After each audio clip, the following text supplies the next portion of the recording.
Published time, the 29th of January 2019, 21:17. Edited time, the 30th of January 2019, 10:47. U.S. intelligence chief Dan Coats painted a dire picture of a danger-filled world to the Senate, contradicting the Trump administration's optimism on North Korea and pessimism on Iran while beating the drum of Russiagate.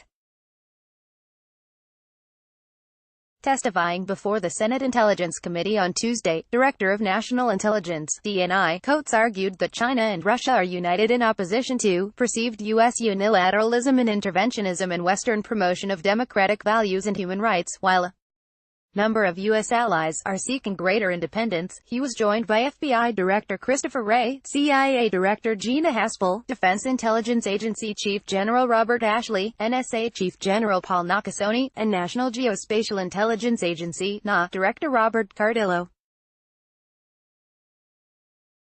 The DNI's prepared remarks ran counter to many Trump administration talking points, in particular on the issues of North Korea and Iran, while mirroring the obsession of some Republicans with China and most Democrats with Russia.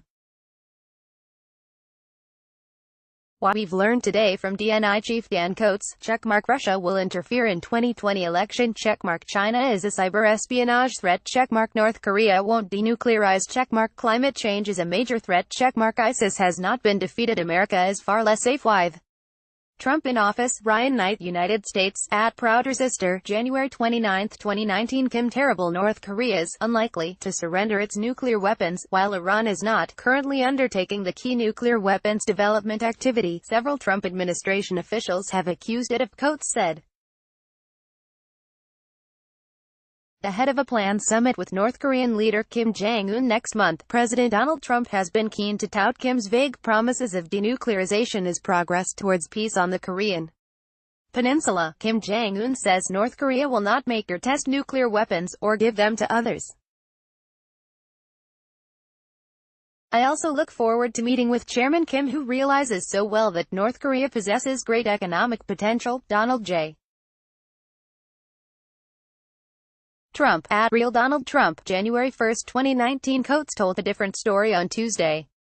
We continue to assess that North Korea is unlikely to give up all of its nuclear weapons and production capabilities, even as it seeks to negotiate partial denuclearization steps to obtain key U.S. and international concessions. His prepared remarks argued, North Korean leaders view nuclear arms as critical to regime survival. Coats continued.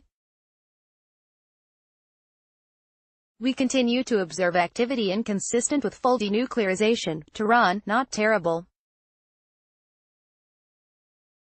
Though the Trump administration has been beating the drums of war with Iran ever since exiting the JCPOA nuclear deal last May, Coats and the spy chiefs told the senators that Tehran has remained party to the deal, and has not reactivated its nuclear program. We do not believe Iran is currently undertaking the key activities we judge necessary to produce a nuclear device, Coats said in his prepared remarks.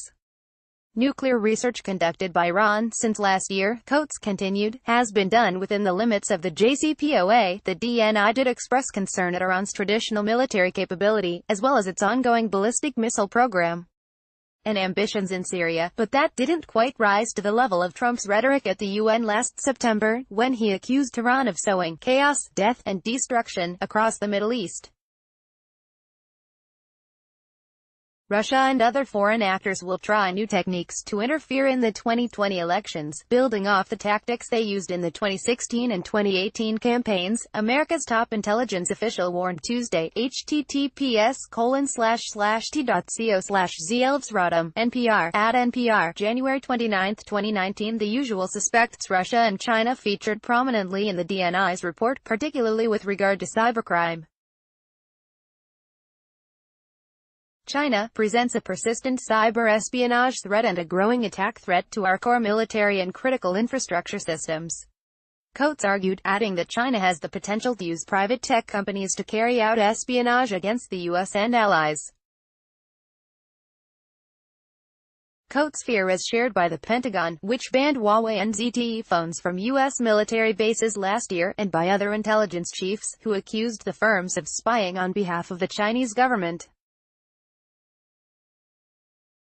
Huawei has also been barred from participating in the U.S. rollout of 5G networks, while Trump is reportedly considered barring U.S. firms from using Huawei and ZTE equipment. Also on RT.com, U.S. accuses Huawei of stealing trade secrets.